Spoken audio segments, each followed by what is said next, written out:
नमस्कार, आप देख रहे हैं न्यूज 18 का डिजिटल प्लेटफॉर्म और मैं हूं आपके साथ जागृति खंतवाल।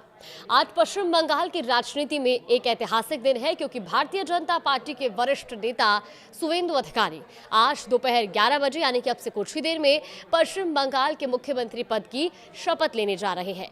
इस शपथ ग्रहण समारोह को कोलकाता के ऐतिहासिक ब्रिगेड परेड ग्राउंड में आयोजित किया जा रहा है और ये समारोह सिर्फ एक राजनीतिक कार्यक्रम नहीं बल्कि बंगाल की राजनीति में बड़े बदलाव के प्रतीक के तौर पर देखा जा रहा है। आज के इस वीडियो में हम आपको बताएंगे सुवेंदु अधिकारी के नाम पर मुहर कैसे लगी, शपथ समारोह की किस तरह की तैयारियां हैं और कौन कौन से बड़े नेता आज मौजूद रहेंगे और आखिर कैसे बीजेपी ने 34 साल के लंबे इंतजार के बाद बंगाल में सत्ता तक का सफर तय किया।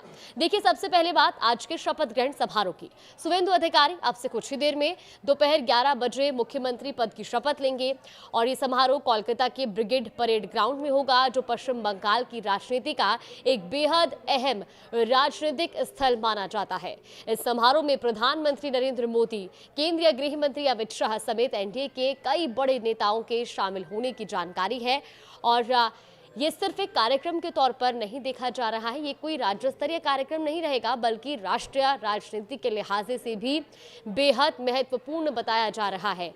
अब बात करते हैं कि आखिर सुवेंदु अधिकारी के नाम पर फैसला कैसे हुआ। देखिए, बीते दिन यानी कि शुक्रवार को कोलकाता के कन्वेंशन सेंटर में बीजेपी विधायक दल की बैठक आयोजित की गई और इसी बैठक में सुवेंदु अधिकारी को विधायक दल का नेता चुना गया।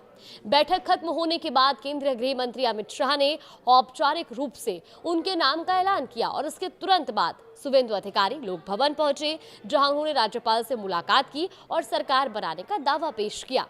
यानी अब सारी संवैधानिक प्रक्रिया पूरी हो चुकी है और आज वो आधिकारिक तौर पर पश्चिम बंगाल के मुख्यमंत्री पद की शपथ लेंगे।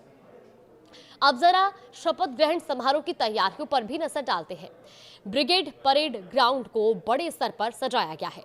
कार्यक्रम स्थल पर वाटरप्रूफ टेंट लगाए जा रहे हैं ताकि मौसम का असर समारोह पर ना पड़े और इसके अलावा बंगाल की सांस्कृतिक पहचान को भी खास तौर पर दिखाने की तैयारी की गई है, क्योंकि मैदान में झालमुड़ी और रसगुल्ले के स्टॉल भी लगाए जा रहे हैं, जबकि पूरे पंडाल को बंगाल के थीम पर सजाया जाएगा। आयोजकों के मुताबिक कार्यक्रम में करीब 1 लाख लोगों के पहुंचने की संभावना है। भीड़ और वीआईपी मूवमेंट को देखते हुए सुरक्षा के भी कड़े इंतजाम किए गए हैं और लगभग 4000 जवानों की तैनाती की जाएगी ताकि पूरे कार्यक्रम को सुरक्षित और व्यवस्थित तरीके से संपन्न कराया जा सके। अब सबसे अहम सवाल, क्या ये सिर्फ सत्ता परिवर्तन है या बंगाल की राजनीति में एक बड़े राजनीतिक बदलाव का संकेत? इसे समझने के लिए बीजेपी के बंगाल सफर पर नजर डालने की जरूरी है। देखिए, भारतीय जनता पार्टी ने अपने गठन के बाद 1982 में पहली बार पश्चिम बंगाल विधानसभा चुनाव लड़ा था, लेकिन पार्टी को राज्य में अपना खाता खोलने में पूरे 34 साल लग गए। 2016 के विधानसभा चुनाव में बीजेपी ने पहली बार बंगाल में 3 सीटें जीती थी और उस समय पार्टी का वोट शेयर 10.3% था। इसके बाद 2021 के चुनाव में बीजेपी ने बड़ा उछाल दर्ज किया और 38.4% वोट शेयर के साथ 77 सीटें हासिल की और अब 2026 के चुनाव में पार्टी ने बड़ा राजनीतिक इतिहास रच दिया और 45.84% वोट शेयर के साथ 207 सीटें जीतकर पूर्ण बहुमत हासिल किया है। यानी 2016 में सिर्फ 3 सीटों से शुरुआत करने वाली भारतीय जनता पार्टी अब पश्चिम बंगाल में अपनी पहली सरकार बनाने जा रही है और सुवेंदु अधिकारी राज्य के पहले बीजेपी मुख्यमंत्री बनने जा रहे हैं।